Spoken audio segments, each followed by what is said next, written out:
Newsradio 1070 WKOK presents On the Mark. It's a chance to voice your opinion on the events that affect life in the Susquehanna Valley. Call 1-800-795-9565 or email onthemark@wkok.com. Now, here are your hosts for On the Mark, Mark Lawrence and Ben Reichley. Mark Lawrence is here, but he is not in the catbird seat this morning. Mark is on his way down to Riverfest in Sunbury, actually in a few minutes, because he's got some information for you that you ought to stick around. This is On the Mark on a Thursday.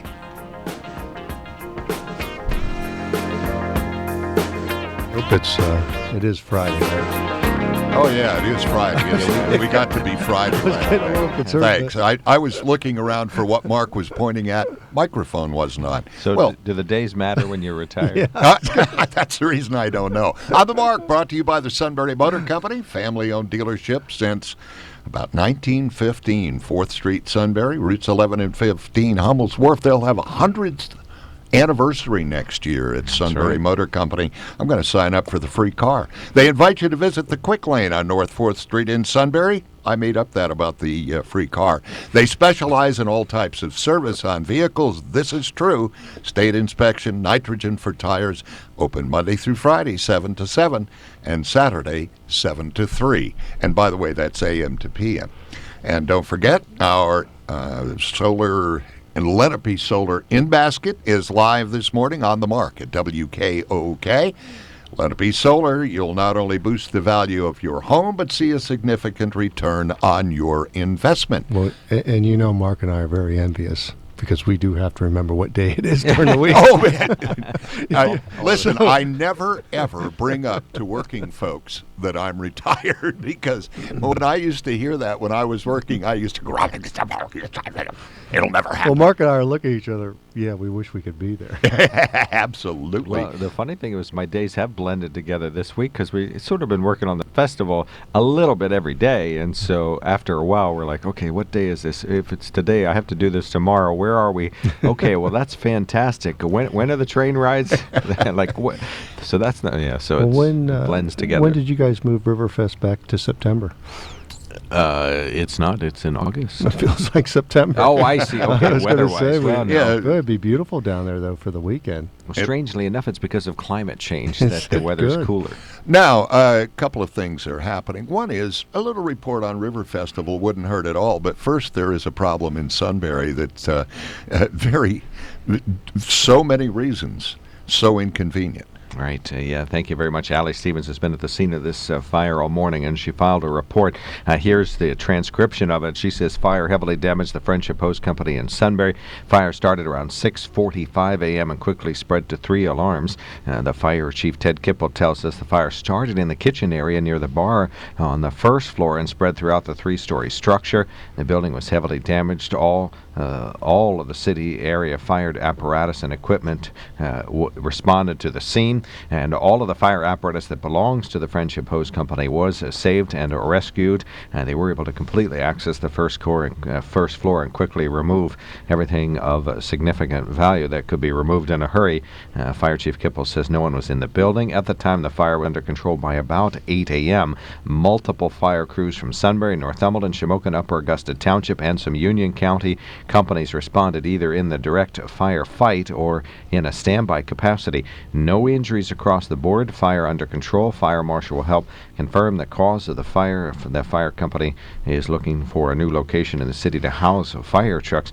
Ken Kipple says the building was saved by quick work by volunteers. A quick stop, as they say in their industry. Heavy damage reported to the 2nd and 3rd floors. Market Street is still closed at this moment at 5th Street because of the fire. That should be reopening within an hour or so. Chestnut Street was blocked for a time. That should be opened again soon. They ran some additional fire lines across Chestnut Street at 10th Street, so that blocked that. That meant Wolverton and Reagan are the through lines through the city of Sunbury. Wolverton and Walnut Street and Reagan Street are the through lines east and west through the city of Sunbury that remain open, but as you might imagine, congested.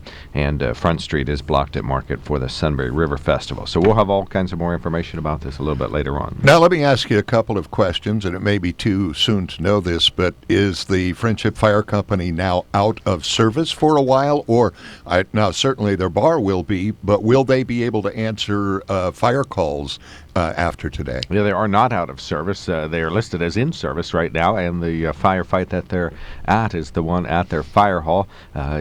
Please don't note the irony, but they were not first on the scene of this fire today because one of the other fire companies happened to have their building staffed at the time, so they got there right away, and then all the volunteers from Friendship got there in a big fat hurry. But they are fully in service. None of the trucks were damaged at all. Were utilized in the normal capacity to fight any building fire in the city. They during the early moments of the fire, about 6:30, they had full access to the first floor and got everything out that they needed to. Fire companies are having such rough times now with their income and their volunteers and so forth.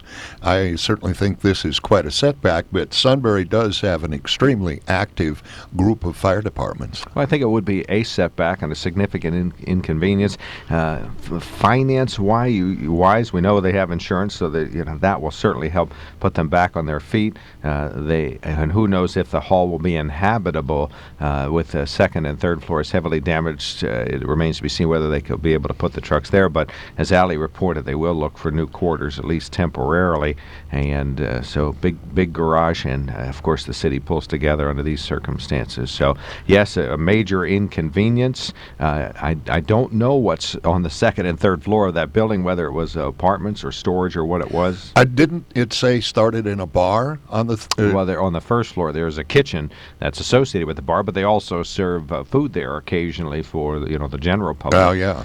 It's the go-to place after Sunbury's Veterans Day Parade. You go there, and there's a meal for veterans there, of course, free of charge for folks that have worn our uniforms, but the rest of us pay. But so it's a go-to kitchen too. The copy makes reference to the bar, which is quite true, but it is the kitchen serves wide range. They're at the crossroads of 10th and Market. It's 10th right and there, Market, behind and then Hearst behind- Dairy. yeah. You know where that is. Yeah, right So- across from the AAA building. Yeah. Yeah, Absolutely. exactly. So Walnut's on the east and Market's on the west. Well, Walnut's south of there. I'm sorry. South 61. and north, I would 61. say. Yep. Yeah. The streets now are going to be completely messed up because of the River Festival, but when will the set-up detours be back in action? Right away? Oh yeah, we have the River Festival. Yeah, meaning I'm on the committee. We close Front Street. We were scheduled to close it at 6. I was not there. I anchored this morning and have fantastic people that are helping down there. But they close the streets on schedule, and the city closes the streets at 6, or they might have delayed it slightly just to allow a little through because of the fire. But certainly by 7 it was blocked. So that has already taken effect. That doesn't open again. I believe midnight tomorrow night is the reopening time because of the after-hours concert. Front Street stays closed a little longer. But the regular traffic, even though detoured, will be operational within an hour or so. The traffic that was detoured because of the fire. Should be, yes. With the fire out, they should be able to get Chestnut Street open, which, boy, I'll tell you what, that's a big east-west connector, very important. And Reagan Street's never been impaired by this other than volume problems, so... What starts the River Festival today? What's the first kick? Well, at noon, there is all the vendors who will be open that are right in the Merle Phillips Park. Some of the first performers will take advantage of an open mic at the stage. And let's see what else happens today. The airboat rides start this afternoon. There's a fellow from up in Bradford County that brought his airboat down, and he's offering rides. He has so much certification and training and paperwork and insurance and Coast Guard. This guy brings a binder that literally is about an inch thick of all of his permits and insurances in order to offer airboat rides for money. But he'll be there this afternoon, and I guess that's about it. A lot of food and activities. Okay, so a lot happening there. I know you have to get going. Do appreciate your stopping to let us know about the fire. And I was talking with Hope Kopf this morning. She is running a thing called the Koanike. I hope I'm saying it right. It means welcome in some language from Africa. I wrote it down, can't read it. But that is tomorrow. And I know that there are just 100 things happening at the River Festival, and I'm sorry I'm going to miss it, but I always have, and I don't mean to. Well, 3 stages going tomorrow. Train rides, airboat rides. The Animal Adventure will be open tomorrow. Tomorrow's the bigger of the 2 days. This huge car show circling Cameron Park with all kinds of little high-power sports cars. I know you don't like those. No, not at all. But yeah, it's quite a spectacle tomorrow. But it all starts today at noon. Vendors are setting up now. The vending committee keeps texting me saying everything's okay. Don't worry about us. So we're doing okay. Okay, Mark, thank you very much for stopping by. Mark, now on his way down the road, he is one of the co-chairmen. Is that right, Mark? Of Quad the chair. There's 4 Quad chair. Can you name them all? Yes, Jamie Dunkelberger from here at Sunbury Broadcasting. Slade Schreck is really the chair of all chairs, quad chair of all chairs. He's really our the glue that keeps us all together. I call him anytime our paper doesn't show up. Right, he in does the that daily too. items. Yeah, helps with circulation. And the fourth co-chair would be Brianna Affelbaum-Kula. Okay, thanks a lot, Mark. I appreciate it very much.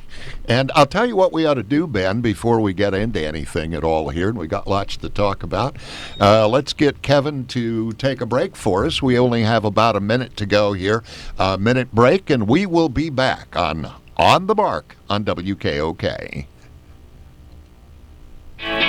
While looking for a vehicle, you know that if it sounds too good to be true, chances are it is too good to be true. You get the runaround, got to go from place to place. Well, you can just skip all of that and go straight to Sunbury Motor Company. Sunbury Motor Company has been satisfying more customers and selling more cars since 1915, so you know they've got it right. No offers that look good on paper or online, and then you get disappointed when you see them in person. Sunbury Motor Company offers a lineup few other auto dealers in the area can compete with. With the inventory of Ford, Hyundai, Kia, and Lincoln vehicles, there will be no problem finding the right vehicle that fits your needs and your budget. And the friendly, knowledgeable staff's ready and able to help you with everything from the test drive to the drive off the lot. See for yourself at Sunbury Motors. Sunbury Motors, Ford, Lincoln, Hyundai in the North 4th Street Auto Plaza, Sunbury. And Sunbury Motors Kia, routes 11 and 15, Hummel's Wharf. Look for them online anytime at sunburymotors.com.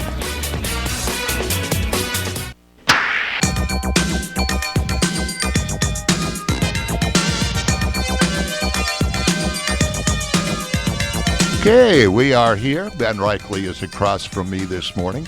I'm sitting in for Mark Lawrence, who is going to be at the River Festival. We hope everybody will be at the River Festival. It is an exciting time today, tomorrow, and right on through until late tomorrow night, Saturday night. There is late night music, so it's going to be going on from now till then. It's centered on the river, that's why it's called the River Festival. And of course, Sunbury, Pennsylvania, probably one of the most notable river towns in the north central part of the state, Ben. I would guess, over the years, from colonial times up until now. And with the split of the river, and if you looked at the rivers as the navigable or the highways of the past, you would certainly, Sunbury is at the intersection of the West and North Branch. Well, yeah, you mentioned navigable, and that's one of the things that the Susquehanna River at Sunbury is not, as a matter of fact. You can navigate south with logs, and I know they used to ship butter out of Clearfield County down, I suppose, Penn's Creek, and then out to the Susquehanna River, but people going north had to go by canal boats in regular dug canals because the river is so shallow. It is amazing shallow river. I think it might be the longest non-navigable river in the United States. Well, but navigable today's standards, but in the day, though. Or you could canoe it back when I was going to say, so, and civilizations, throughout history grew up around water. Yeah. And of course, when you have two waterways coming together, there we have Sunbury. But very interesting in the history of the river. We'll see what happens in the future of the river. Different groups are looking to study the river, but certainly with what's happened with the implementation of the fiber dam project a number of years ago to make it a recreational area. Yeah, that's wonderful. So you have, probably maybe at times they underutilized or not thought of, but a real asset for our communities is the whole waterways around here, the fishing in Penns Creek, the recreation on the Susquehanna River, so right in our backyard, literally. Well, right in your backyard. Oh, absolutely. Sometimes right in my living room. I was looking at the results of one of the fishing tournaments. I know there's lots of controversy about fishing tournaments, but there are big ones on the Susquehanna River. And one of the favorite fishing places is right in front of my house. Those fish only laugh at me, but apparently they bite for others. But I noted that the winning teams came in, and I don't know how long they're out, but it's a morning or something like that, maybe 6 hours. They came back with 18 to 20 pounds of fish. You're allowed 5 fish, and those 5 have to, that's what the weight adds up to. Fish must be alive, and then they are put back in the river. I don't know whether they know how to get home from down at the marina back up to Winfield, but there are signs along the highway. And again, the River Festival Mark talked about, very positive community event that folks get out and see a lot of talent. They've redone the format over the last couple of years, and what Valley Got Talent hosted by talent is amazing. Yeah, Sean's there hosting that for Sunbury Broadcasting. Yep. Good old 107 is Sean's domain most of the time. So, but no, a lot of activities. A lot of great activities, and if you don't, if you haven't been to the River Festival, try to get there. And you don't have to be from Sunbury, by the way. This is for everybody in the area, and it is a showcase of Sunbury. And one new part of the showcase, of course, as you may have mentioned, the amphitheater, which is down on the river. And Margaret and some friends and I brought our pontoon boat down there during some of the music. And you can park right behind the stage. And if they turn their speakers toward you, which they do, you've got great music in the river. So if you just feel like going to hear the music and you want to go down in your boat and sit there, you can anchor, the current isn't bad, and you can listen to the music close by. You also have docks to stop.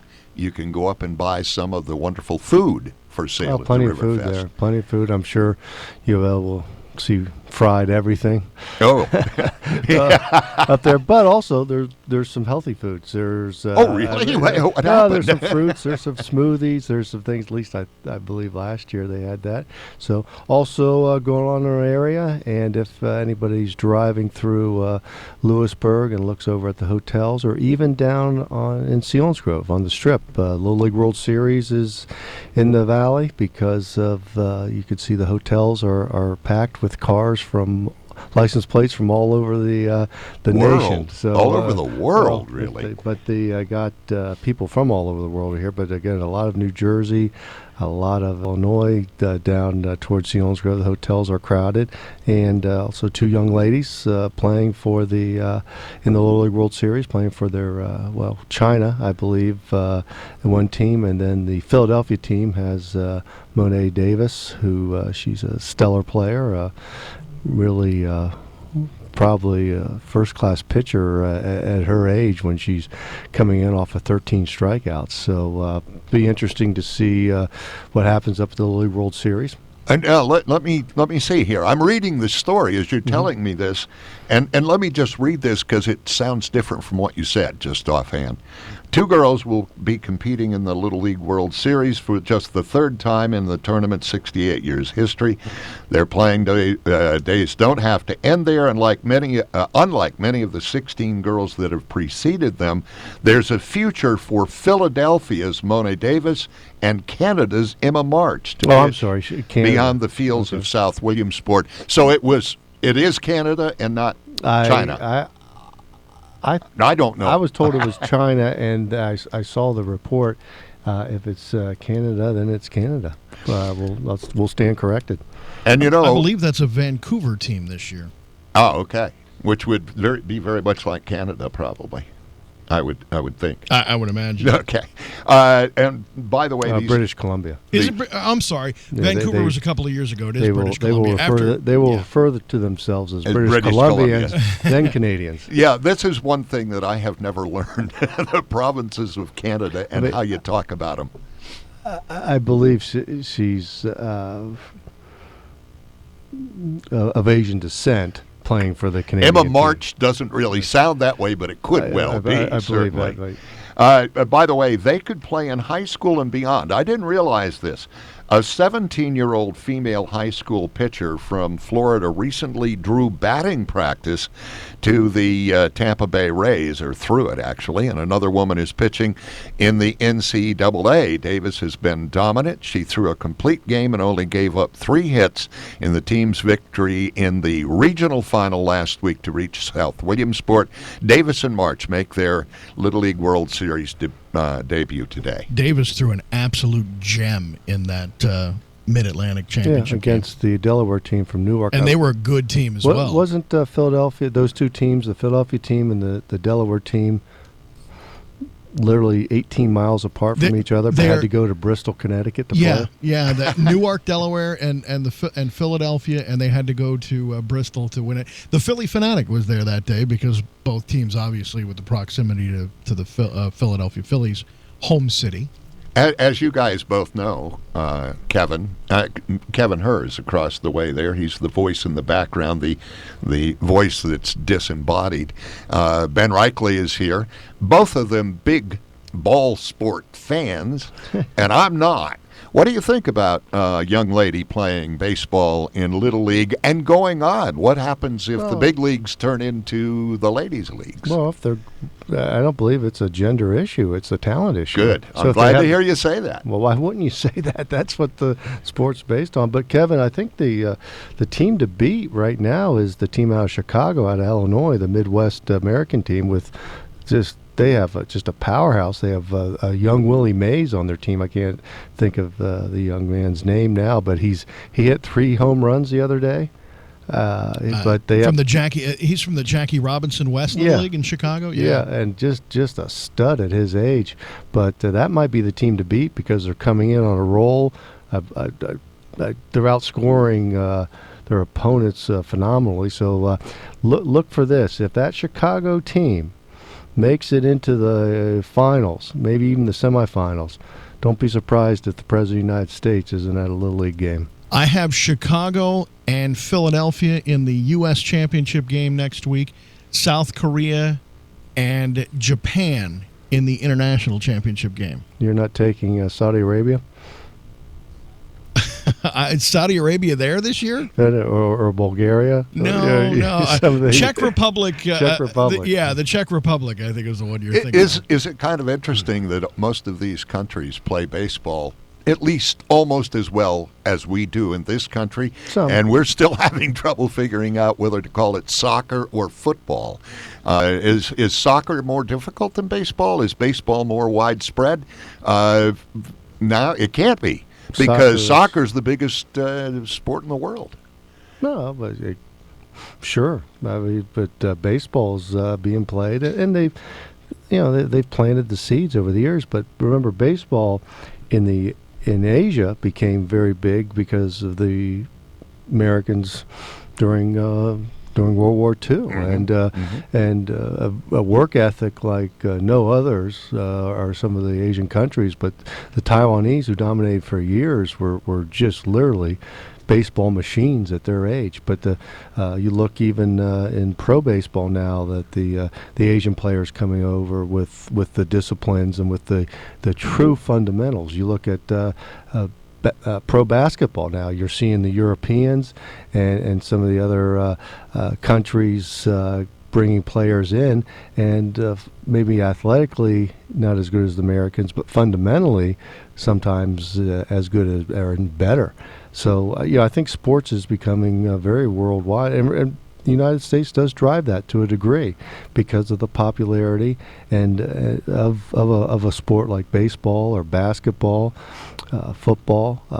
Our football doesn't catch on so much over there, does it? Great crowds. Do they? No, the complicated rules, I think, make it a little difficult to understand early on. You have to see several games to really grasp the whole concept. But you guys were talking about the baseball and soccer and the popularity worldwide. Soccer is more popular worldwide because it's more economically very much. It's more economically feasible to be able to start a league or start a game, a pickup game. Well, all you need is a ball and a couple of things to make a goal, and you're all of a sudden playing soccer. Whereas with baseball, it's a little bit more complicated because of some of the safety equipment that's involved in it as well. Well, even the equipment. Actually, in soccer, all you need are feet and a ball, right? Mm-hmm. That right, is it. Exactly. And in baseball, you need a bat and a ball. Yeah, but look at baseball in Central America, in the Caribbean, and look at the popularity. I would say that the driving influence, Kevin says, will be the economics in a lot of countries, and also too, what's the culture? What is the culture? It seems like baseball and cricket aren't too dissimilar, but very dissimilar in some ways. But you look at the culture of it. Now, in the Caribbean, you have some great cricket players. In the Caribbean, you have some great baseball players. I think that's why you're seeing the popularity of baseball in Australia right now. And Perth Metro Little League North is now the second Australian team to be at the Little League World Series. You have to remember, that Little League team is formed in January. When they come back home at the end of the end of August, they're actually starting the 2015 baseball season in Australia because of the way the seasons are different. Hey, we are out of time for this first segment. We've kind of been all over the place. We'll try to come down with the subject after the break here for the news. Don't forget, fire has heavily damaged the Friendship Hose Company in Sunbury. No injuries, but there are detours through Sunbury.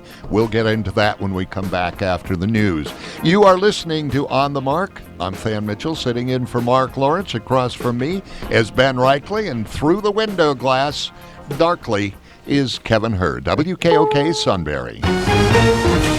CBS News, I'm Frank Sedapani. A short time from now, police officials in Ferguson, Missouri are expected to release the name of the officer who shot and killed 18-year-old Michael Brown last weekend. CBS News correspondent Vladimir Dutia. That has been the primary demand of most of the protesters that have been out here over the last 4 days. They've wanted to know who this police officer is, and they want to know that the police department here is listening to their demands. The police held back on naming the officer, saying he and his family could become targets for retaliation. Governor Jay Nixon told CBS this morning the public has a right to know. I know there's a lot of emotions there, but it's important that those names and that transparency begin soon. KMOX's Michael Calhoun tells us the announcement will be made outside the convenience store where the shooting took place. It's become a symbol of the strife in this community. It was looted and set on fire Sunday night, and it's where each of the night's demonstrations have been centered. There are some community members walking up to the gas pump canopy. They're standing back, but they want to hear this information for themselves. 4 nights of sometimes violent protest in Ferguson gave way to a nonviolent march last evening. It's great. It's very peaceful. I love it. The march took place with state troopers looking on instead of heavily armed local riot police. The 4th Annual Bullying Prevention Summit is underway in Washington. Live to CBS News correspondent Deborah Rodriguez. Teachers and administrators are taking a closer look. Have the number of bullying incidents gone up or down over the past year? What is the nature of that bullying? What techniques have been successful in stemming the tide? And which ones haven't? Also today, a new app for mom and dad. It's a way of having parents feel comfortable in having conversations with their kids. Ingrid Donato at the Substance Abuse and Mental Health Services Administration, which is launching that app. Frank? With ISIS Sunni terrorists in retreat now, Iraqis who fled to the mountains to escape certain death have begun to scatter. CBS's Charlie Daggett found some in a new safe haven. Many of the 15,000 refugees at this camp escaped starvation on Mount Sinjar. That's 3 times the number the UN camp was designed to hold, but already down from a peak of 22,000 1,000 during the worst of the ISIS onslaught. In Nigeria, radical Boko Haram Islamists are suspected in another mass kidnapping. This time the victims were boys and men. At a mass today in affluent South Korea, Pope Francis decried selfishness and materialism. Willie Mays hit home runs there. Joe Montana threw touchdown passes, but it was Paul McCartney who brought the house down. A McCartney concert last night was the last scheduled event at San Francisco's iconic Candlestick Park. Paul turned around to wave at the stands and looked right at us, and it was shocking to me because there was the most famous face in the world to me, 20 yards away from me. The stick will be torn down and replaced with a new development. S&P futures are up 4 points. This is CBS News. Hey, it's Leah. TrueCar.com is changing car buying forever. Yes, every day, TrueCar users receive negotiation-free, guaranteed savings. Some features not available in all states. In the first 3 months of this year, over 126,000 cars were sold by the TrueCar Certified Dealer Network. TrueCar users save an average of $3,078 off MSRP. When you're ready to buy a car, just follow 3 easy steps. First, go to TrueCar.com and find out what other people paid for the car you're looking for. Then register at TrueCar.com to see upfront pricing information and lock in your savings. Third, simple. Just print out your TrueCar savings certificate and take it to the TrueCar certified dealer for a better, hassle-free car buying experience. Remember, every day, TrueCar users receive negotiation-free, guaranteed savings. Save time, save money, and never overpay. Visit TrueCar.com today. That's TrueCar.com. 2 British undercover men aren't undercover anymore. CBS's Larry Miller has the story. The British High Court ordered Scotland Yard to name 2 undercover cops who infiltrated environmental groups posing as activists and then developed sexual and emotional relationships with women they were investigating. 8 women are suing the police over the deception. Their lawyer is Harriet Wistrich. This is so outrageous. There has to be a way in which we force the police to change their practice and make sure it never happens again. This is the first time in its history Scotland Yard has revealed the identities of undercover operatives. Larry Miller, CBS News, London. The risk may be remote, but 3 teenage athletes from parts of Africa where the Ebola virus is rampant will not be allowed to take part in combat sports and water events at the Youth Olympic Games that begin tomorrow in Nanjing, China. All athletes and officials from the 4 West African nations will be subject to regular screening for the virus. Frank Sedapani, CBS News. Today is the day you switch to Rite Aid for one simple reason. Wellness Plus, the card that gives you credits you can use like cash. Plus, discounts that only members get. Plus, 20% off almost the entire store. Plus, that's for a whole year. Plus, rewards that start today and pile on every time you shop. So, if you're tired of missing out on all the pluses only Rite Aid delivers, visit RiteAidWellness.com to sign up and learn more today about Wellness Plus. Rite Aid. With us, it's personal. This is Charles Osgood. What is customer service? Well, for some, it's a warm greeting or a smile or perhaps even knowing your name. But for the independent agents representing auto owners insurance, it's about more than that. It's getting to know you and your needs so that you can get the proper coverage. Really, it's better than customer service. It's customer care. Go to AutoOwners.com to locate an independent agent near you. Auto Owners Insurance. The no problem people.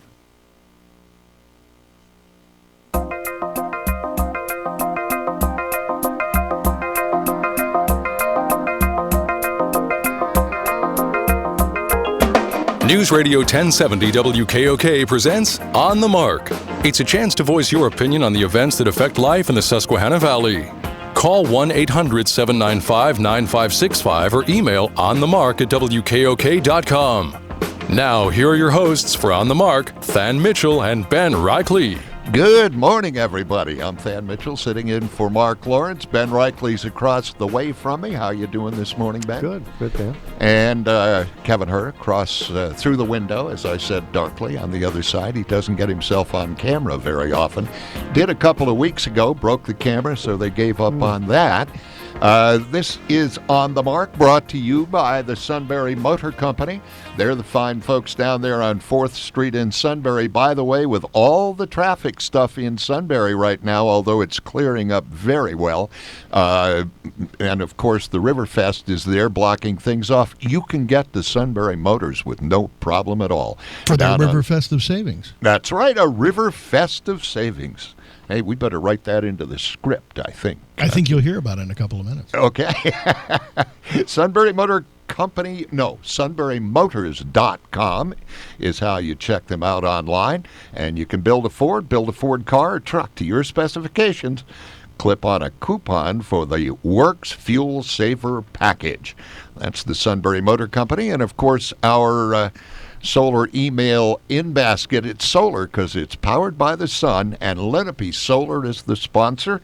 With Lenape Solar, you can lower your energy bills and may even eliminate your electric bill. And it looks to me like that can be a big savings. And I know Lenape Solar is saying that the savings are coming back to you much more quickly now because of the progress made in the technology and so forth. So make sure you write in the Lenape Solar email in basket and join us in our conversation this morning. Ben and I are going to be talking about various subjects.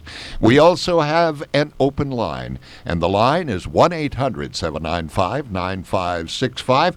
You can call at any time, and Kevin will actually talk to you and get you on the air. In a brief look at news this morning, fire has heavily damaged the Friendship Hose Company in Sunbury. The fire started around 6:45 this morning and quickly went to 2 alarms. Fire Chief Ted Kipple tells us the fire started in a kitchen near the bar area on the first floor and spread throughout the 3-story structure. The building was heavily damaged, but all fire apparatus and equipment was saved. Kipple said no one was in the building at the time of the fire. The fire was brought under control about an hour ago, about 8 this morning. Pennsylvania gun show vendor is seeking probation for shooting a woman while demonstrating a holster. 44-year-old Jeffrey Hawk faces a simple assault charge. The Press Enterprise reports he waived his preliminary hearing Wednesday. Police say Hawk shot customer Krista Gearhart in the thigh during a June 28th gun show at the Bloomsburg Fairgrounds. She was treated at a hospital and released. Hawk, who is from Warminster, says he didn't know how a bullet got into the semi-automatic pistol. Price snuck in the night. All guns displayed at the show are supposed to be unloaded. Defense attorney Eric Winter says Hawk will apply for a program for first-time offenders that would allow him to clear his name and his arrest record if he completes all the requirements. A small Pennsylvania police force is being confused with another by the same name that's involved in violent clashes with protesters in Missouri. The Ferguson Township Department in Center County, Pennsylvania, uses the Twitter handle @Ferguson Township PD. The account has been a target of angry tweets from people upset with officers in the St. Louis suburb of Ferguson, Missouri. Ben, that's one thing we might talk about this morning, the mess in Ferguson, Missouri. And, of course, Ferguson Township having a problem because of their similar tweet. And I think it is unconscionable that people are attacking everybody without knowing all the facts. Well, it seems to be, I hate to say, standard operating procedure at times when you see some of these events, is people start to riot or do things without the facts, and like I said, you wish it wasn't somewhat of that, but we have propensity even to act like idiots at various times. So you go back to take a sports team. If a major league sports team or a college team wins a championship, you hear the stories about the people, celebrating in the streets, and then somewhere you hear about the looting and the rioting also. So, little different situation here, but again, the people jump to unfortunately, some knee-jerk reactions, some sincere people, protesting for the right reasons, and others certainly not. Well, it was very clear that there were some people who were protesting for the wrong reasons, and I know political leaders and religious leaders have said, I certainly understand being upset. I certainly understand the peaceful demonstrations, but it is no excuse to use this as a time to pick up your 50-inch flat-screen TV by breaking a window and going in a store. Obviously, those people are kind of riding along on the tail. I think the more important question, and it's one that is raised many, many times, why is it? How is it that recently we have, and I think it's been going on forever, but it happens to be recently very public situations where a black person was taken down by a majority white police force and killed. Now, in the case of the guy in Ferguson, Missouri, we don't know all the details, but we do know witnesses say he had his hands up when he was shot.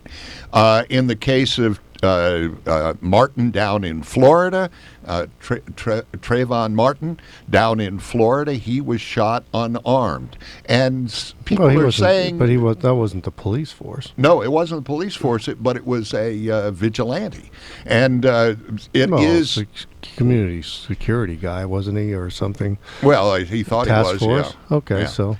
But the point is, but there was a confrontation. But confrontation shouldn't end up in a shooting. You and I have confrontations, Ben, because we disagree. You're a bit to the right, I'm a bit to the left. We disagree in our opinions of what's going on. Yeah, but we don't pull out guns. But are you saying, and wasn't the Florida case, wasn't that a Latino and a young black person? But are you saying that white police officers are disproportionately? No, I'm just saying that look at the statistics, and you find that the majority of police, well, let's take a look at Ferguson, Missouri. Okay. The majority of the police force is white, 70% of the town is black. That, I think, asks for trouble. Well, wouldn't you think? What would it matter if people are obeying the law and people are enforcing the law? What would it matter what color or what gender they would be? Well, we're assuming that this young man who was shot was obeying the law. He was stopped by a policeman. He might have been a wise guy. Well, how can you assume that without the investigation? Well, you can't. Well, that's what I'm saying. But I think he was tried and executed on the spot. But we don't know what the circumstances were. But eyewitnesses, they say they do. Well, eyewitnesses, then during the investigation, won't that come out?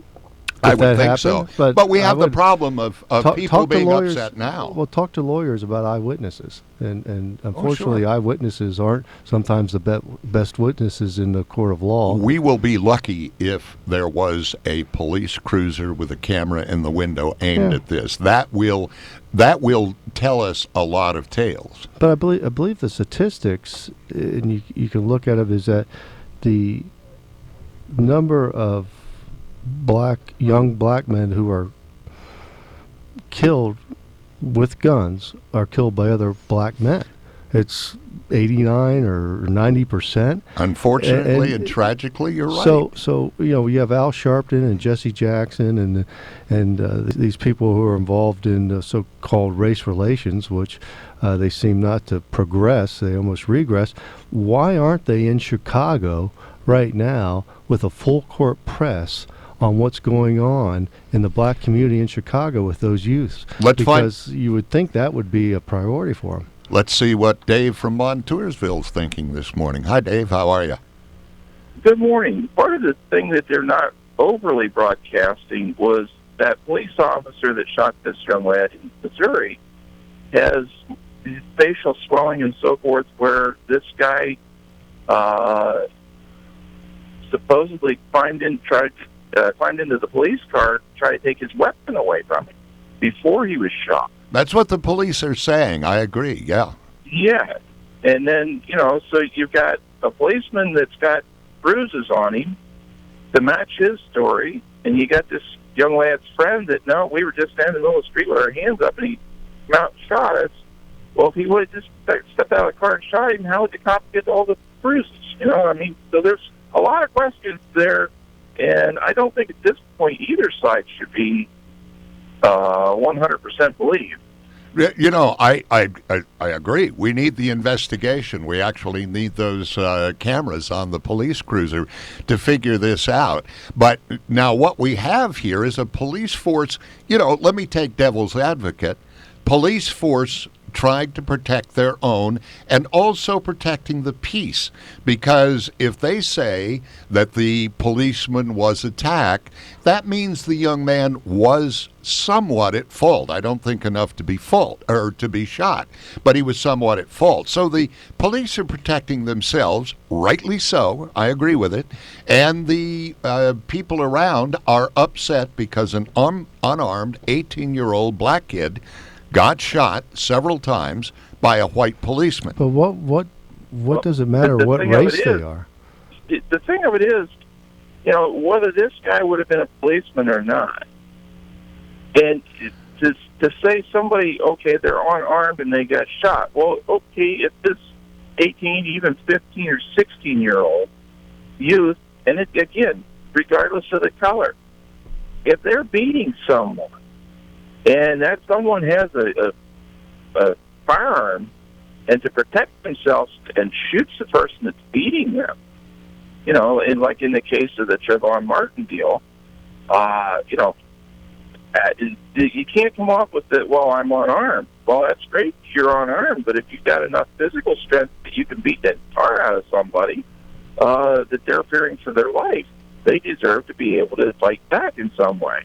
And if don't have the physical strength and they use the firearm to equalize, then they should be allowed to do that. Okay, and not be questioned. You're saying should they be questioned about it? It should be questioned and make sure that the person was actually in dire situation. But by the same token, on this deal, going back to Missouri, okay, when we were younger, we were taught to respect the laws and do what was right. And if we were walking down the middle of the street and a police officer pulled up, number one, police officer pulled down the street, we would have got off the side of the road. Or even any car, we would have got off the side of the road. We wouldn't push the issue with the police like the youth, so many of the youth do today. And again, that's regardless whether they're black or white. Okay. Black or white. Okay. All right. Thank you very much, Dave. Appreciate the thinking. I do think, Ben, it does make a difference because of race. Because one of the problems we've had for the history of the United States is, in many cases, bad blood between black and white for various reasons. And it appears so often that black people are put upon by policemen because the police expect the black person to do something wrong. Even the most wealthy and well-spoken writers talk about the fact they get pulled over and stopped for driving while black. And that's a real problem. Well, I mean, it's just fueling the race flames that have gotten worse since this administration has taken over. Is that so? So why are you saying that? It's Obama's fault. No, I said, but you look at what the president was going to do was going to cure race relations, and now they seem to have gotten worse. But so you're saying that the police are notorious for profiling and pulling over X amount of people, which we have seen. So that some seems, policemen, I don't think. I think most policemen are absolutely upstanding people. I think there are some that misuse their gun and their badge. Okay, so is it a race scenario, or is it a breaking the law scenario, or is there a combination of both? Well, there's probably a combination, but it certainly does go to race. Let's take a quick break here. We invite you to call in 1-800-795-9565. Our lines are open right now, and if you'd like to email us at the Lenape Solar email in basket, it's on the mark at WKOK.com, and the whole program is brought to you by the Sunbury Motor Company. While looking for a vehicle, you know that if it sounds too good to be true, chances are it is too good to be true. You get the runaround, gotta go from place to place. Well, you can just skip all of that and go straight to Sunbury Motor Company. Sunbury Motor Company has been satisfying more customers and selling more cars since 1915, so you know they've got it right. No offers that look good on paper or online, and then you get disappointed when you see them in person. Sunbury Motor Company offers a lineup few other auto dealers in the area can compete with. With the inventory of Ford, Hyundai, Kia, and Lincoln vehicles, there will be no problem finding the right vehicle that fits your needs and your budget. And the friendly, knowledgeable staff's ready and able to help you with everything from the test drive to the drive off the lot. See for yourself at Sunbury Motors. Sunbury Motors, Ford, Lincoln, Hyundai in the North 4th Street Auto Plaza, Sunbury. And Sunbury Motors Kia, routes 11 and 15, Hummel's Wharf. Look for them online anytime at sunburymotors.com. Big data may be just another overused buzzword, but storing, sharing, protecting, and recovering big data is a big deal to companies, big or small. Barracuda Networks offers powerful, affordable, yet easy-to-implement solutions for data protection and disaster recovery, email archiving, file sharing, and e-signing, all designed to protect big data and simplify IT. For an online demo or to try any of our storage solutions risk-free for 30 days, visit barracuda.com/bigdata. As the sun was setting over my son's blanket fort, a smile crossed my face because I had dinner covered. Earlier at Walmart, my senses told me my family would want something delicious. Coca-Cola and a market-side rotisserie chicken from the deli answered the call. Mom, can I have some more? Looks like another dinner saved by Mom the Incredible. Find the effortless meal your family deserves at the Walmart Deli with a tender market-side rotisserie chicken, 2 pounds of savory potato salad, and icy cold 2-liter Coke for $9.50 or less. Tax deposit and CRV not included. Susquehanna Valley Country Club has announced their 2015 new member dues schedule. Enroll by August 31st and become a member immediately. All you need to pay monthly is your food and beverage minimum through this December. Your dues begin January 2015. Dues rates are as low as $25 per month for a social membership and $100 per month for golf memberships. Find out online how you can win a new driver, putter, or a $100 food certificate to their grill room at the end of the month. Be part of the new Susquehanna Valley Country Club. Visit golfsvcc.com or call 570-743-1714 for an appointment. A new era of Nittany Lion football has started under head coach James Franklin. With sophomore quarterback Christian Hackenberg, the young Lions look to reclaim their spot atop the Big Ten. Hackenberg's got it! Touchdown! Penn State on the bootleg! Catch all of the action right here on the Penn State Sports Network. Join me for Penn State Nittany Lions football all season long on Newsradio 1070 WKOK.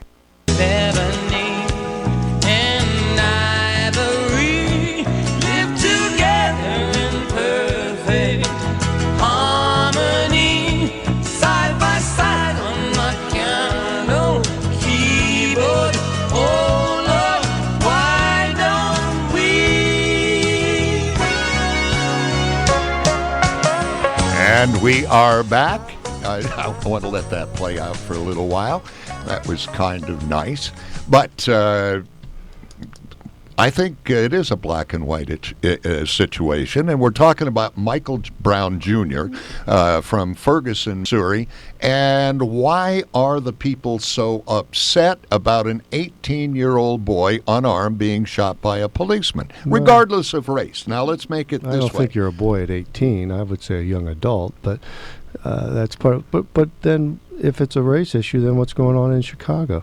Well, a lot of that is a race issue too. Well, it's black shooting blacks. Yeah, but we're talking about white policemen or policemen with guns. Maybe not white. Maybe I'm wrong about that. But they do seem to, some, not all, and as a matter of fact, I'd like to say again, I think that the majority of policemen are just great. Not majority, 99%. But a couple of guys or women forget why they have the gun and the badge, I think. And I think that's not a good idea. Should we take Cindy? Hi there, Cindy. How are you this morning? I'm great, thank you, and I hope you are too. Oh, I am. You know, what's been troubling me about this whole thing when I watch the reports and I see this rioting and damaging property. And I really don't understand why people move from protesting or expressing their unhappiness about something to, and therefore the answer is to burn up this business or flip this car or, you know, provoke damage in other ways. I don't follow the thought process that leads you from standing on a sidewalk waving at a poster in dissent to destroying other people's property. Well, do you think that it may not be the same people? Because I have been in peaceful protests, and there have been people on the outskirts who are trying to cause trouble. And the peaceful protest gets blamed for the trouble when it's trouble causers who did it. Peaceful protest is one thing. Confronting people and, worse yet, destroying property is completely another. I think maybe some people hide under the guise of a protest to do things they wouldn't normally do because they are decent people or try to be decent people.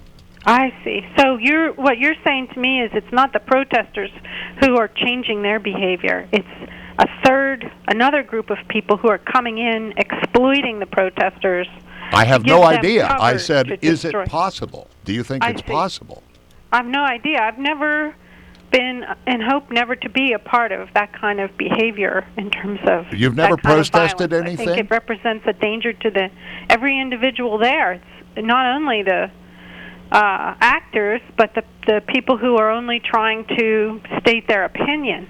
Yeah, and the the protest is legal. other thing I wanted to say regarding this is time and again that we've seen inaccurate reporting, blatantly inaccurate reporting about many subjects, and of late it just boggles my mind. Most recently now they're retracting the tens of thousands on top of that mountain that are starving and children are dying and everything. They've retracted that. They've sent real people there, and lo and behold, that's not the case, which just leads me to a very cautious view of any report made by the press, because they just seem to amplify things. There's way too many adjectives in these reports that are what I call trigger words. And so I wait for the appraisal, the report of people who are physically present there and who are doing the actual research about what happened.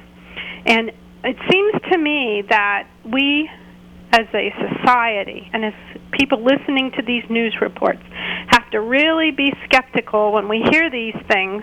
The more exaggerated, the more skeptical we should be until and unless we get real factual reporting. I no longer have faith in the press.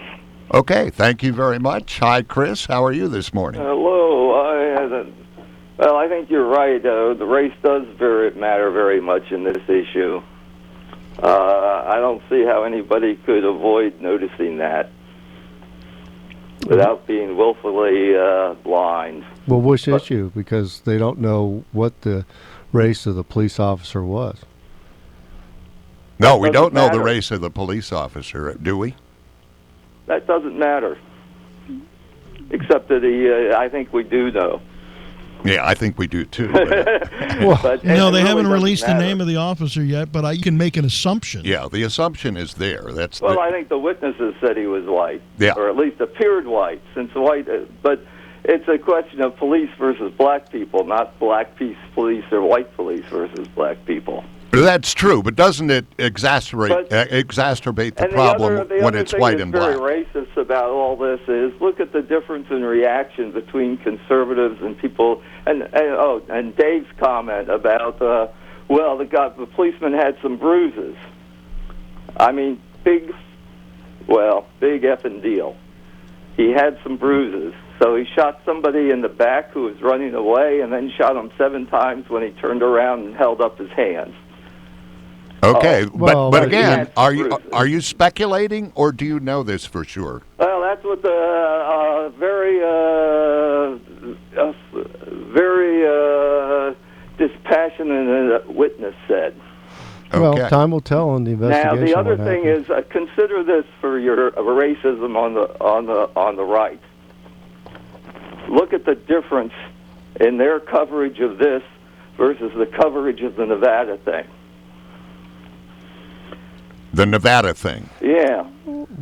They're covered as news stories by the different news outlets. Yeah, but Fox News was out there cheerleading the people who are aggressively blocking roads and all sorts of things and taking guns out and aiming them at federal officers, and they were cheerleading this. I think the guns were out by the government folks the day before. And they were in this case too. And what did the black guy get told to do that caused the incident in the first place? Get out of the road. What if a cop had shot one of those protesters? Think So, of Chris, the reaction so you're it would have caused. saying the Compare it to this. conservative folks are racist and the liberal folks are what? I didn't hear him say that, say Ben. that. Well, you just said. Say what? You said the conservative side. Look at the difference in the coverages. I've seen the coverages of this event in Ferguson, Missouri, throughout the media. It's pretty consistent. Is the parts that unfortunately they don't show. Most of the outlets, all the outlets don't show the parts. Racist because look at the difference the way the conservatives present the thing in Nevada, which they were cheerleading. And the thing in Missouri. What are you saying the differences are? That they're promoting what? Yeah, clarify, Chris. They were blocking roads out there. Yeah. The demonstrators.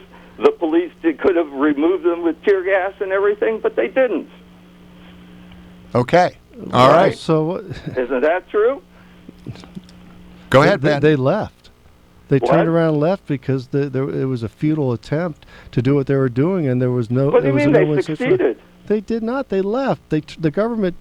Yeah, the folks turned government and left rather than shoot people and have a confrontation. Well, then what? Well, they didn't do that in Missouri, did they? No, there's been you're telling me that these protesters are being shot by the police officers that are trying to quell the protest. There was an incident a couple days ago after this where there was. No, but they tear gassed them, didn't they? Yeah. Okay, and your point is what? Which we're trying to figure out. I'm trying to say that somehow black people protesting over very likely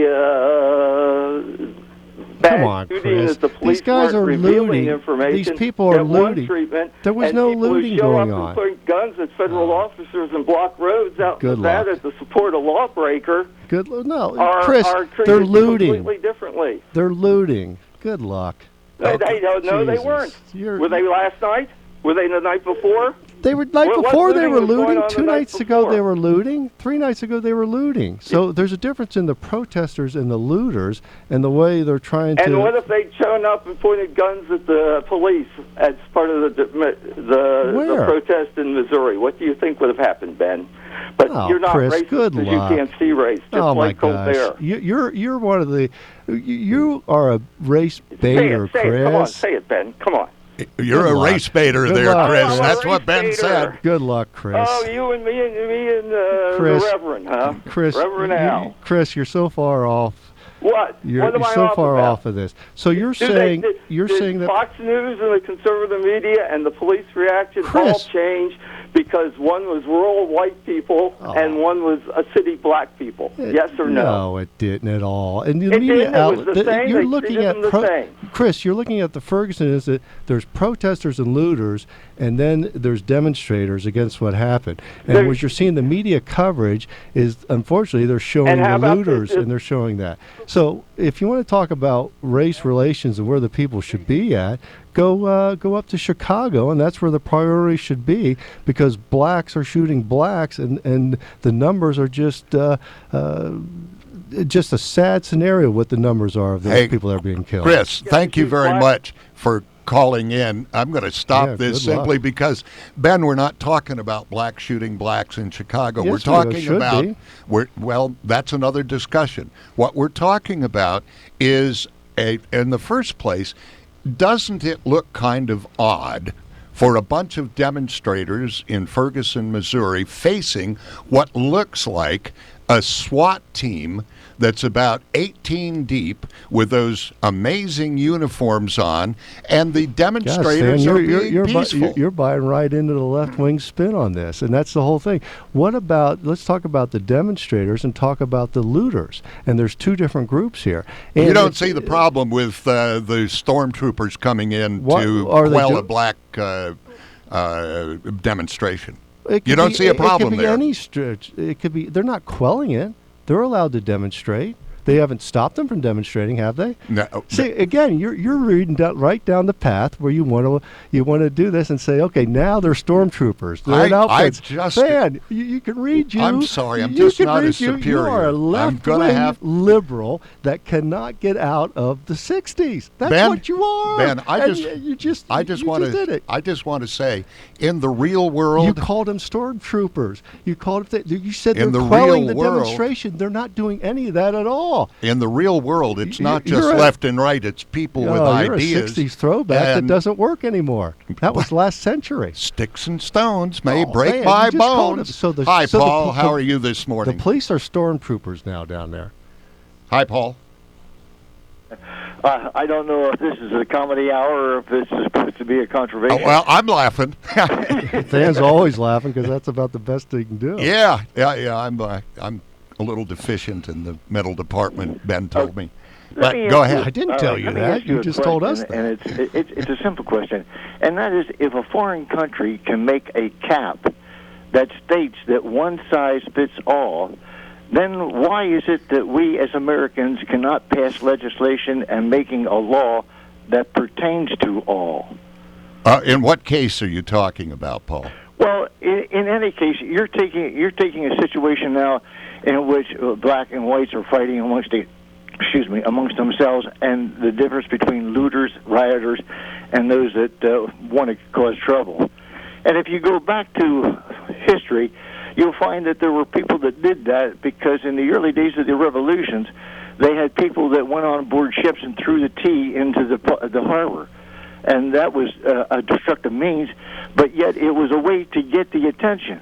In today's society, according to Lincoln, that the people have the power to bring about change, whether it be by the power of vote or, if need be, take up arms against it.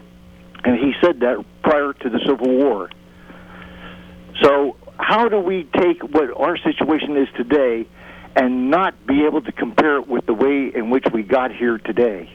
Oftentimes we forget what history teaches us, I'm afraid, Paul. Well, then why do we educate our kids in history if they're about to repeat themselves in the same manner in which it was written? I often ask myself that, Paul. I don't think we have an answer to your question at all, but do appreciate your call. Hey, we are going to take a break. We are on the mark. Ben Reichley is here. He's across from me. And Kevin Hers through the window over there. I'm Fan Mitchell. And we'll be back in just a moment on the Mark, brought to you by the Sunbury Motor Company. Now is the time to go to your Kubota dealer and get a brand new Kubota M-Series tractor during Kubota's Gear Up and Go sales event. If you're thinking about a rugged utility tractor and the year-round comfort of a Grand X-Cab, then a new Kubota has your name on it.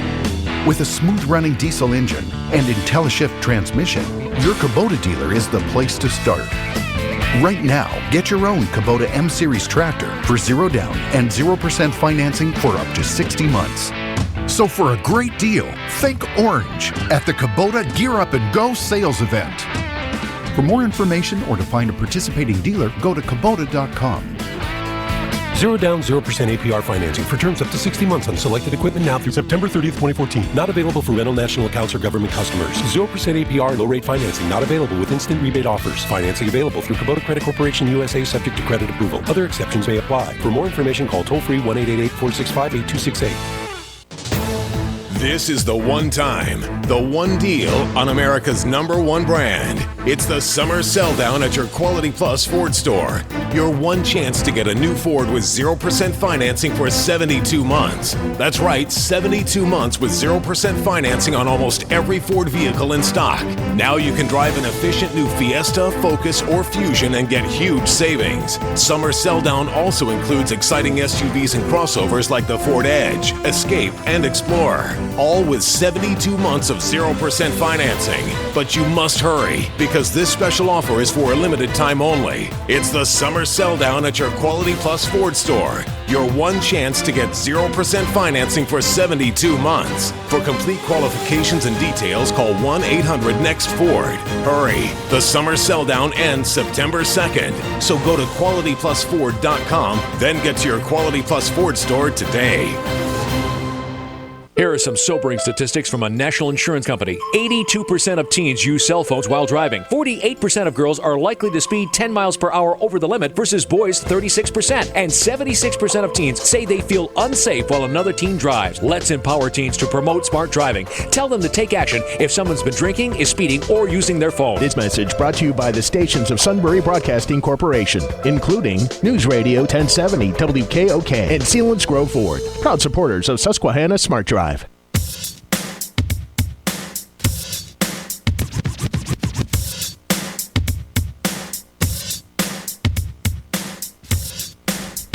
Okay, we are back on the mark, and to catch up, we thought that maybe Mark Lawrence was going to call in with a report, but apparently there is nothing new, so let me bring you up to date.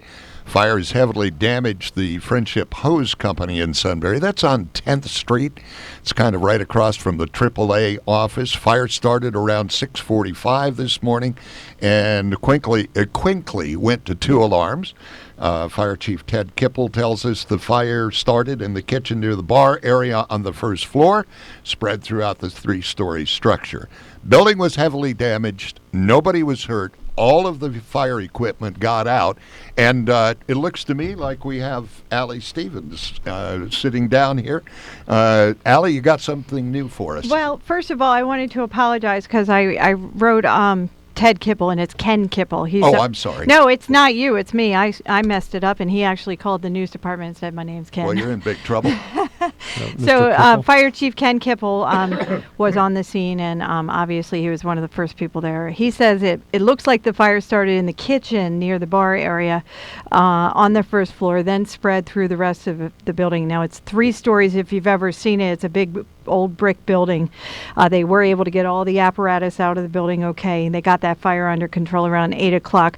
They do have a state police fire marshal there and investigating the cause. At this point, it looks like it was an accidental fire, but they will investigate and determine. And what they're doing now is trying to figure out where they're going to house the fire trucks. They got them out okay because nobody was there when the fire started, so they had to hurry up and get all the equipment out of the building.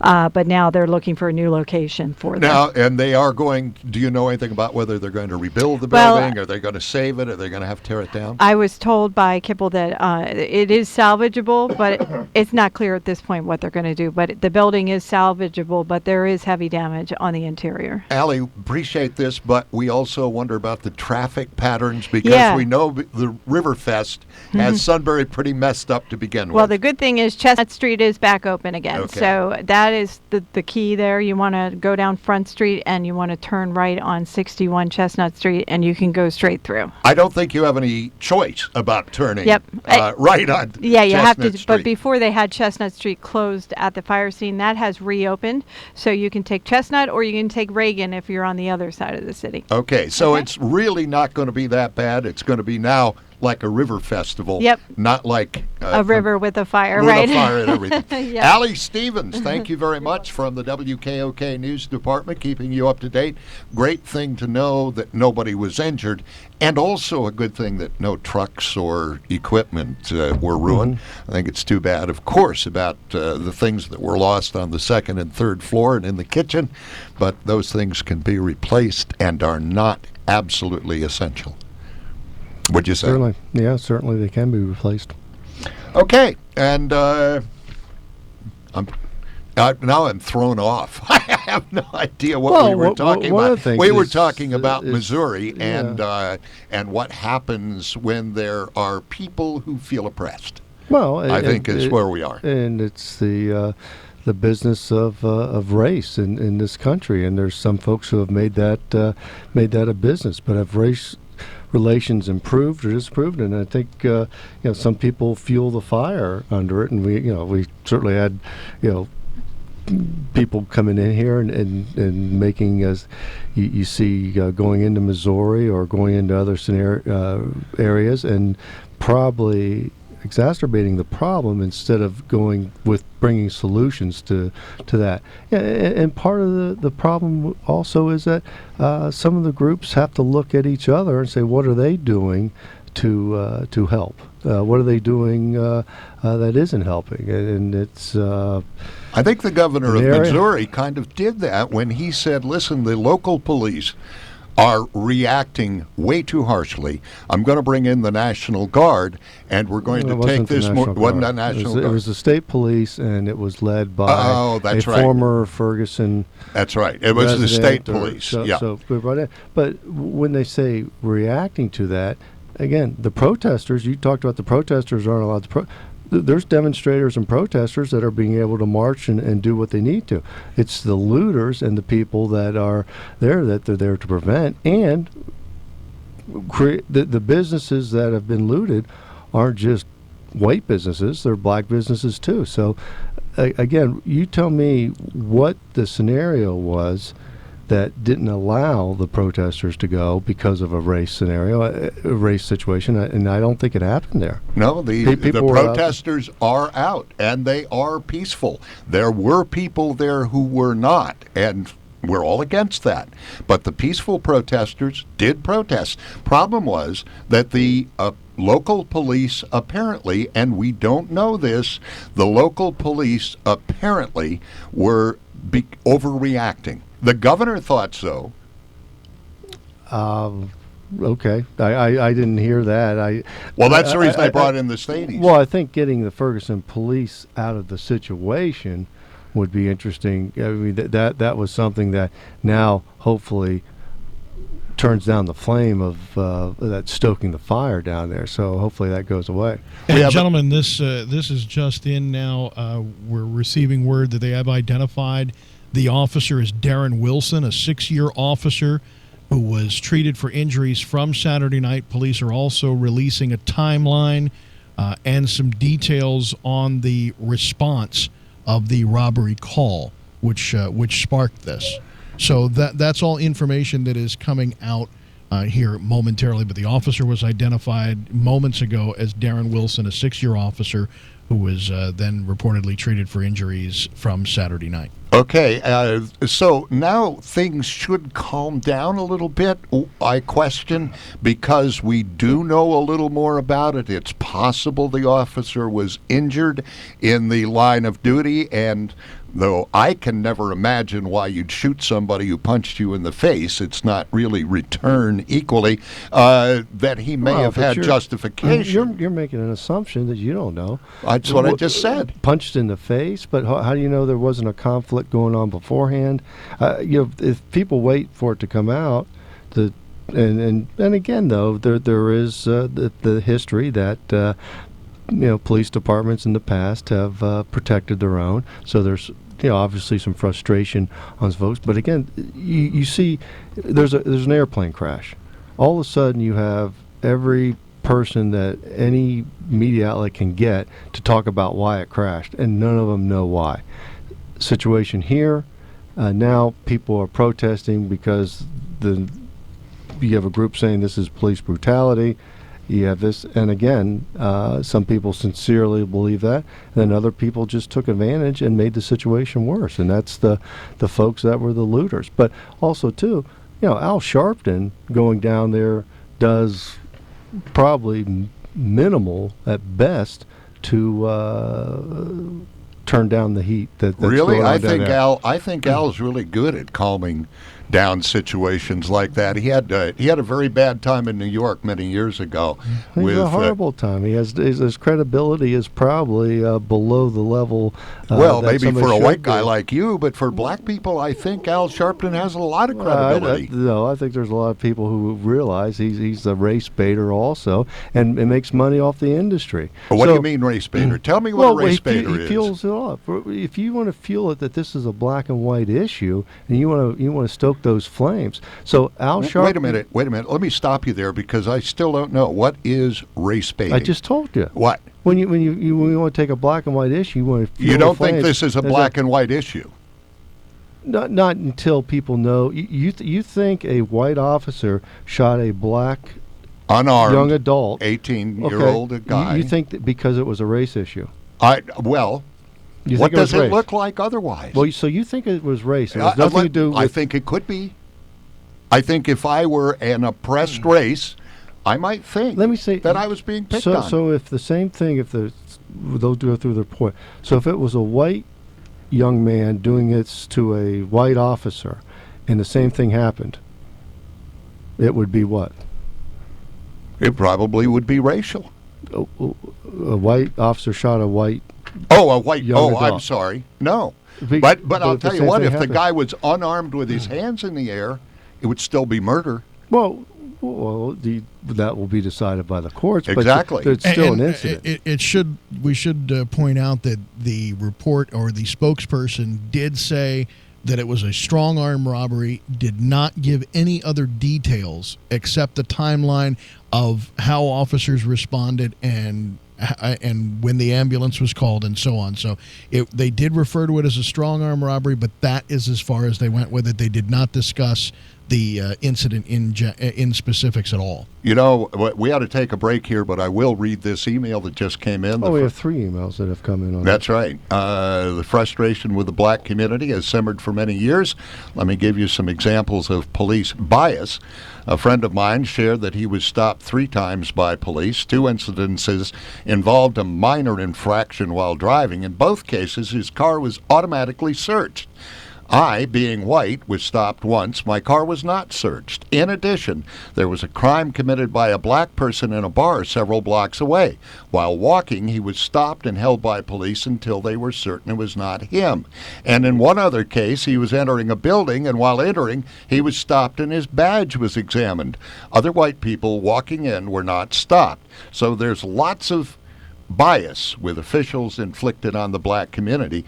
This is not an excuse to commit a crime, and I agree with that. He doesn't say that. He says there is some bias with officials, and there is going to be bias. There's going to be bias. Unfortunately, some of it is going to be. You're going to see it more in certain situations. There's going to be biases against youth. There's going to be biases against elderly. There's going to be bias on race. There's going to be bias on gender. But when you're talking about a crime and you're talking about an investigation, again, there's folks who are demonstrating because a young man was killed, and that frustration. Then there's other people demonstrating and trying to make it, which you talked about here, they're trying to make it a race issue. And nobody's going to know that until the investigation comes out. But to jump to that this is a race issue, and you're saying, well, it looks that way. Well, what do you mean? It looks that way. What I mean is, Ben, it looks that way. Well, good luck. And we will find out. That's part of the problem, and people should take a step back and then wait for investigations. I also want to throw this in for information, and I'm sorry to give this in bits and pieces, but that's the way we're getting it right now, as it is just happening. Police Chief Thomas Jackson made the announcement that they have refused to identify the officer's name prior to this, citing concerns over the officer's safety. The officer involved in this was, again, Darren Wilson, a 6-year officer on the force for 6 years. No disciplinary action was taken against him. He was treated for injuries after the shooting.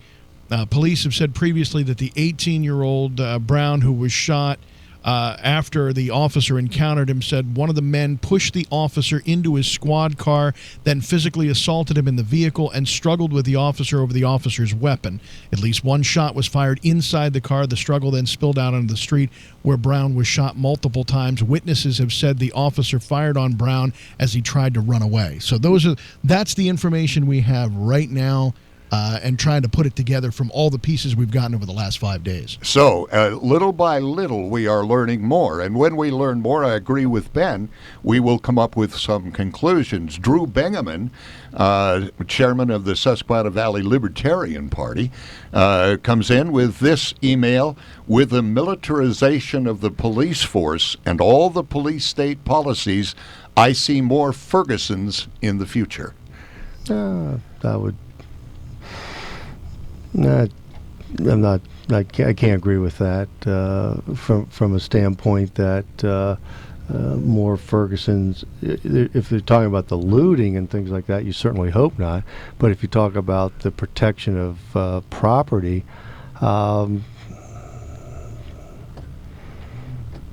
again, I think each situation is very different, so I would certainly hope not. Okay, we're going to take a break now. You're on the mark. We've only got a few minutes left, like about 3 or 4 minutes left, and 10 o'clock is rushing at us, so we're going to take a break. On the Mark is brought to you by the Sunbury Motor Company, the fine folks down on 4th Street in the Sunbury, and with the River Festival, make sure you get to the Ford Motor Company over there. The Sunbury Motor Company, Lenape Solar, is bringing us our email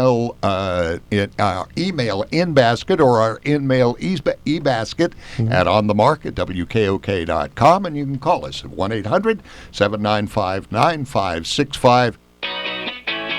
While looking for a vehicle, you know that if it sounds too good to be true, chances are it is too good to be true. You get the runaround, gotta go from place to place. Well, you can just skip all of that and go straight to Sunbury Motor Company. Sunbury Motor Company has been satisfying more customers and selling more cars since 1915, so you know they've got it right. No offers that look good on paper or online, and then you get disappointed when you see them in person. Sunbury Motor Company offers a lineup few other auto dealers in the area can compete with. With the inventory of Ford, Hyundai, Kia, and Lincoln vehicles, there will be no problem finding the right vehicle that fits your needs and your budget. And the friendly, knowledgeable staff's ready and able to help you with everything from the test drive to the drive off the lot. See for yourself at Sunbury Motors. Sunbury Motors, Ford, Lincoln, Hyundai in the North 4th Street Auto Plaza, Sunbury. And Sunbury Motors Kia, routes 11 and 15, Hummel's Wharf. Look for them online anytime at sunburymotors.com. This is Justin Charles from Lenape Solar. Did you know we use exclusive manufacturing partners? Our solar modules are made with American components in an American factory by an American company in Milwaukee. Our lighting fixtures are made less than 3 hours away in Philadelphia. Even our fluorescent lamps are made here in the U.S., as are our solar racking systems. We're dedicated not just to quality, but our local economy. Find out more by calling 286-1496, online at lenapesolar.com, or drop by our showroom at 140 South 2nd Street, Sunbury, and see these products in person.